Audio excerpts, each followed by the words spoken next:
ఆంధ్ర తెలంగాణలో తక్కువ ఫీజులతో high quality results ఇస్తున్న ఏకైక సంస్థ తిరుమల్ ఐఏఎస్ ఇన్స్టిట్యూట్. ఏఐడీఎంకేకు పవన్ జవసత్వాలు అందిస్తున్నారా? ఆ పార్టీని జాకిలు పెట్టి లేపుతున్నారా? డీఎంకేకు పరోక్షంగా చురకలంటించి ఏఐడీఎంకేకి సపోర్ట్ చేయటం వెనుక పవన్ ప్లాన్ ఏంటి? తిరుమల లడ్డు కల్తీ అంశం ఏపీ రాజకీయాలనే కాదు, తమిళనాడు రాజకీయాలను ఆసక్తిగా మార్చింది.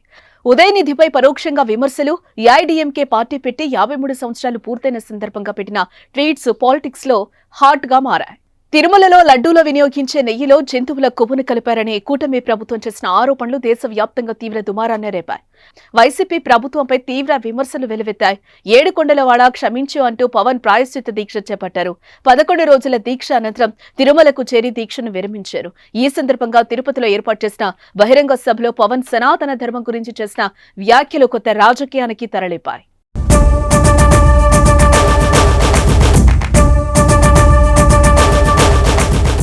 తన స్పీచ్ లో ఇండైరెక్ట్ గా తమిళనాడు డిప్యూటీ సీఎం ఉదయనిధిని టార్గెట్ చేశారు పవన్. సనాతన ధర్మం వైరస్ లాంటిదని, ఆ మహమ్మారిని నిర్మూలించారని ఈ మధ్య ఓ యువ నాయకుడు మాట్లాడుతున్నాడని, సనాతన ధర్మాన్ని ఎవరు ఏం చేయలేరని, ఎవరైనా సరే దాన్ని నిర్మూలించాలనుకుంటే వారే తుడిచిపెట్టుకుని పోతారంటూ పరోక్షంగా ఉదయనిధికి చురకలంటించారు. తిరుపతి బాలాజీ సాక్షిగా ఈ మాట చెబుతున్నా అంటూ పవన్ హెచ్చరికలు జారీ చేశారు.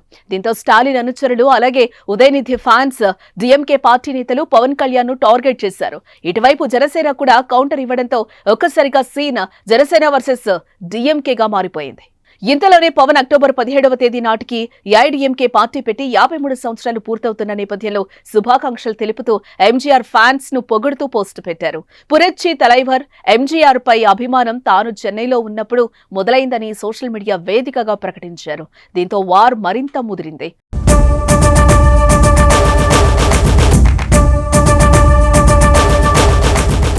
అయితే పవన్ కళ్యాణ్ తాజాగా చేసిన పోస్ట్ స్టాలిన్ ప్రభుత్వానికి వ్యతిరేకంగా ఉందని కొంతమంది కామెంట్స్ చేస్తున్నారు.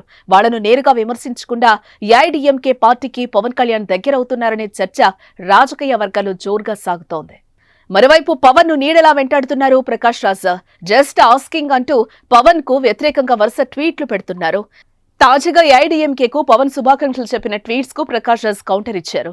ఎంజీఆర్ పై హఠాత్తుగా ఎందుకింత ప్రేమో, పైనుంచి ఆదేశాలు అందాయా, జస్ట్ ఆస్కింగ్ అని మరో ట్వీట్ చేశాడు. అలాగే ఉదయనిధితో పాటు ఇటీవల పుస్తకావిష్కరణలో పాల్గొన్న ప్రకాష్ రాజ్ తమిళనాడు డిప్యూటీ సీఎం ఉదయనిధి స్టాలిన్ పై ప్రశంసలు కురిపించారు. ఉదయనిధి స్టాలిన్ సమానత్వం గురించి మాట్లాడుతున్నారని, మరో డిప్యూటీ సీఎం సనాతన ధర్మం అంటూ తన ఇష్టానుసారంగా మాట్లాడుతున్నారని అన్నారు. నేను ప్రశ్నిస్తే భయపడుతున్నారు, నేను ఎప్పటికీ బలహీన వర్గాల తరపున మాట్లాడతానంటూ ప్రకాష్ రాజ్ పేర్కొన్నారు.